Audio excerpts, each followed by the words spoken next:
In this tutorial, we'll have a look at enabling the banking feature. So to do this, we just click on your features.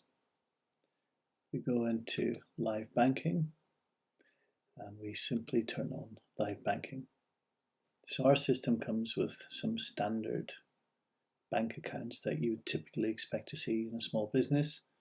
You don't have to use these, but if you want to rename it, for example, you can just call this Barclays Bank, and then what you can do is you can connect to your bank. We'll cover that in a separate video, but I'm just going to click on save, and I can now see my bank accounts. We have two tabs up at the top. We can see the connected accounts and the other accounts.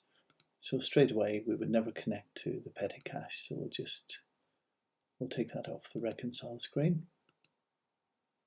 So we now just have Barclays Bank, and we have two options. We can either connect to Barclays Bank and have a live feed, or we can import a file. So we'll cover these two operations in two separate videos.